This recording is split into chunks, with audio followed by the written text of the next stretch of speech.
ការវាយប្រហារដោយប្រើប្រាស់អាវុធធនធ្ងន់របស់ទាហានថៃបានបង្ខំឲ្យពលរដ្ឋរស់នៅតាមតំបន់ព្រំដែនក្នុងខេត្តចំនួន6សម្រុកភៀសខ្លួនទៅកាន់ទីសុវត្ថិភាពnói về tung phải mong pel đó về tu bảy cặp mừng hay đập bên ấy về đại vô mong hay ban chia bớt trở lại cho bên nương hay luôn nghe luôn tao luôn rô đôi thả rô cốn nó để côn vô tao xả riêng nó là tao con nộp xa nó ôi tao cũng thà kham miền ấy vô ban ta kho ao tích tuổi tề và thà dây về đường tao bót trầm từ vô coi tiền đôi thả đen sàn tao lôi từ vô chứ nè លោកស្វាងយូជាជនភៀសសឹកម្នាក់ក្នុងចំណោមជនភៀសសឹករាប់ម៉ឺននាក់ផ្សេងទៀតបានចាក់ចេញពីផ្ទះសម្បែងដោយមិនបានត្រៀមខ្លួនជាមុនលោកស្វាងយូមានការព្រួយបារម្ភយ៉ាងខ្លាំងចំពោះអាយុជីវិតក្រុមគ្រួសារពេលរត់ភៀសខ្លួនព្រោះមានការបាញ់ប្រហារខ្លាំងយើងទី1គឺយើងហត់ដូចថាការចាយវារបស់យើងដូចថាយើងថោមានការដូចទិញមហូបទិញអុយផងអញ្ចឹងទៅហើយណែទី2គឺការយើងដេកពួនទី3គឺបារម្ភមករឿងកូនខ្លាចវាមានជំងឺមានអីអញ្ចឹងទី4ក៏ដូចថាកូនយើងក៏វាមិនបានរៀនសូត្រអញ្ចឹងចាដូចថាវាធ្វើម៉េចស្រុកតើកើតសង្គ្រាមអីយើងក៏វាអញ្ចឹងឯង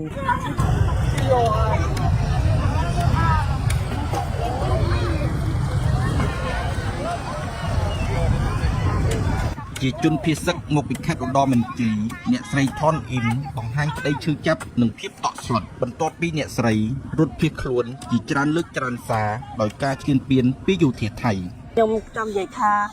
ពេលដែលដូចនិយាយទៅខាងនោះពិបាកខ្លាំងណា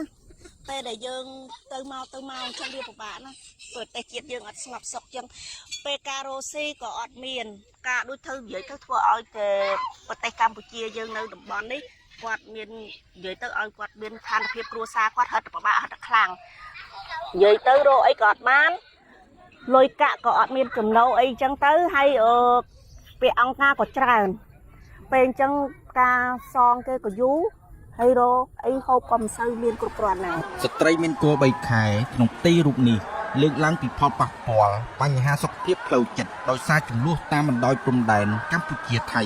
ផ្លូវចិត្តប៉ះខ្លាំងណាស់ព្រោះថា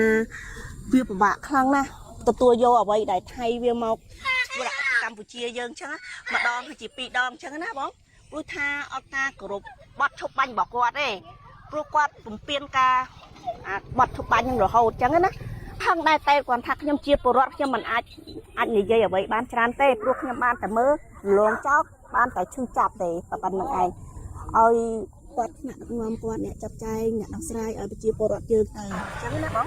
អ្នកស្រីឆាវពុចជាជនភៀសសឹកដែលរស់នៅជិតបន្ទាយ42ដែលជាសមរភូមិតំបន់ប្រាសាទតាមាន់ធំក្នុងខេត្តឧត្តរមានជ័យស្ត្រីវ័យ60ឆ្នាំប្លាយរូបនេះបានរៀបរាប់ថាជំនួយសប្បុរសធម៌បានជួយសម្រាលបន្ទុករបស់អ្នកស្រីនៅក្នុងជំរំភៀសសឹកមួយឡែកប៉ុន្តែអ្នកស្រីសោកស្ដាយដែលបាត់បង់កសិផលនិងសត្វចិញ្ចឹមនៅឯផ្ទះចិត្តអ៊ំចង់តែស្រួលចង់តែបានសមត្ថភាពស្រួលកូនសន្តិភាពស្រួលបានទៅនោះផ្ទះយើងវិញយើងមានមឿនមានទាកូនចកែនតែងទួយទៅវាអត់បាយនៅផ្ទះនោះកូនហើយមិនហ៊ានក្រាបលលូនទូឲ្យកូនទូបថុយតែកូននេះណាបថុយខ្លាចជ្រឿបផាងអុយផាងនេះកូនខ្ញុំមកប្តីនាងទៅមកដល់ឡាខ្លាចអុយទៅអើតផ្ទះកូន